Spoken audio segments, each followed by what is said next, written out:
नमस्कार दोस्तों, मैं हूं आलोक। स्वागत है आप सभी का आप सभी के अपने ही यूट्यूब चैनल आलोक्स ब्लॉग पर।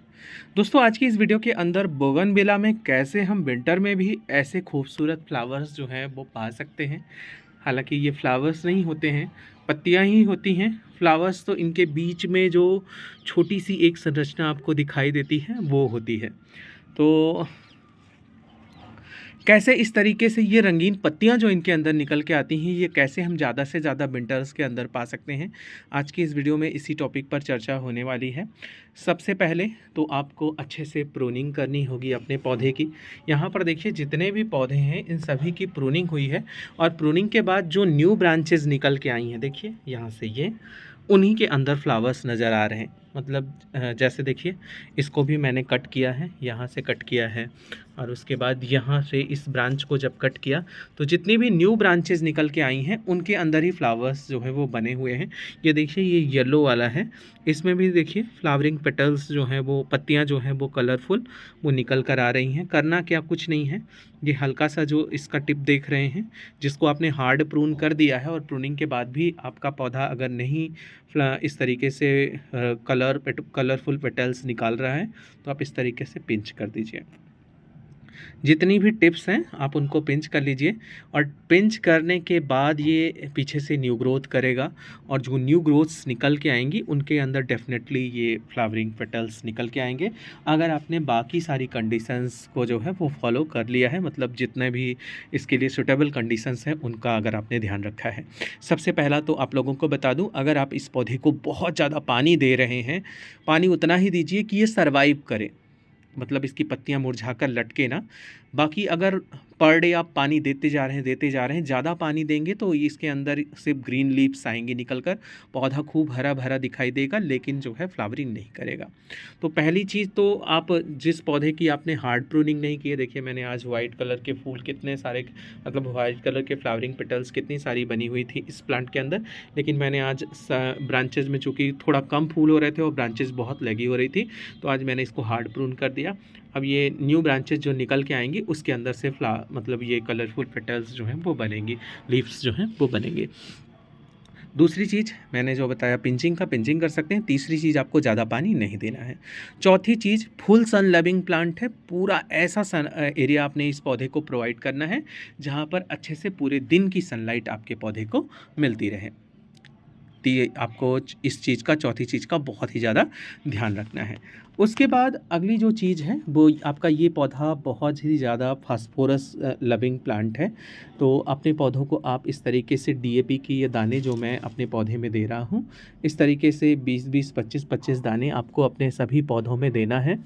और इसके अलावा कोई बहुत ज़्यादा खाद नहीं देनी है। अगर आप बहुत ज़्यादा गोबर की खाद दे देते हैं या फिर पत्तियों की खाद दे देते हैं तो उसमें नाइट्रोजन बहुत ज़्यादा होता है। तो फिर होगा क्या कि उस कंडीशन में आपका पौधा सिर्फ colourful petals sorry green leaves निकालेगा, ये कलरफुल पेटल्स कम निकल के आएंगी। तो सिर्फ आपके इस पौधे के लिए डीएपी का ये दाना, डाई अमोनियम फॉस्फेट, यही काफ़ी है। इसके अंदर से आपके पौधे को अच्छा फास्फोरस मिल जाता है। अच्छे फास्फोरस सोर्स के साथ आपका ये पौधा बहुत अच्छे से फ्लावरिंग करता है। इसके अलावा आपके पौधे को आप बोन मील भी दे सकते हैं। ये बोन मील है, बोन मील को आप अपने पौधे को जो है गोबर की खाद के साथ या फिर ऐसे ही डालकर मिट्टी के अंदर मिलाकर जो है वो ढक सकते हैं। फास्फोरस का बहुत अच्छा सोर्स होता है ये। मेरी जो बोन मील थी इस बार, ये पता नहीं कैसे जो है मैंने ऑनलाइन लिया, तो ये कुछ ही दिनों के बाद, कितना भी मैं इसको धूप क्यों ना दिखा दूँ, कुछ दिनों के बाद इसके अंदर इस तरीके से ये बिल्कुल गीला गीला सा फंगस सा हो जाता है इसके अंदर। हालांकि मैंने इसके अंदर हल्दी का फंजीसाइड मिक्स किया हुआ है, लेकिन फिर भी इस तरीके से जब ये ऐसा हो जाता है ना तो मुझे बहुत बुरा लगता है देखकर। तो मैं अब सोच रहा हूँ कि पाउडर वाला बोन मील बोलूँगा। तो ये चीज़ आप फास्फोरस युक्त फर्टिलाइज़र भी अपने पौधे को समय समय पर प्रोवाइड कराते रहिए। जो पौधे फास्फोरस लविंग होते हैं वो हैवी फीडर भी होते हैं, इस चीज़ का आपको ध्यान रखना होगा। जैसे गुलाब का पौधा है, बोगनविला का पौधा है, जब ये इस तरीके से heavy colourful petals heavy quantity में बनाते हैं तो इनको ज़्यादा एनर्जी की भी ज़रूरत होती है। तो फिर बहुत ज़्यादा खाद मत दीजिए, क्योंकि बहुत ज़्यादा खाद दे देंगे तब भी दिक्कत होगी। आप तीसरे महीने इसको इस तरीके से सॉलिड फर्टिलाइज़र ये दे सकते हैं। और उसके बाद आपको बहुत ज़्यादा खाद नहीं देना है। आप लोगों ने देखा होगा कि सड़क के किनारे जहाँ पर बिल्कुल केयरलेस इन पौधों को रखा जाता है, वहाँ पर ये बिल्कुल फूलों से भरे होते हैं। तो इस चीज़ को लेकर आपको नहीं घबराना है कि मेरे पास बोन मील नहीं है तो फिर मैं क्या करूं, या फिर बोन मील अगर जल्दी जल्दी देना है तो फिर कैसे क्या करेंगे। तो आप उसकी जगह पर डीएपी के दाने देकर ही अपने पौधों में अच्छे से फ्लावरिंग ले सकते हैं। तो ये 2 खाद आपको देना बहुत ज़रूरी है।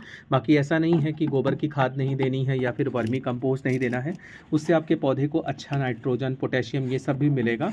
बहुत ज़्यादा पोटेशियम रिच फर्टिलाइज़र मत दीजिएगा। फास्फोरस की कमी को पूरा करने के लिए आपका डीएपी और बोन मील ही काफ़ी है। तो ये इस चीज़ का आपको ध्यान रखना है।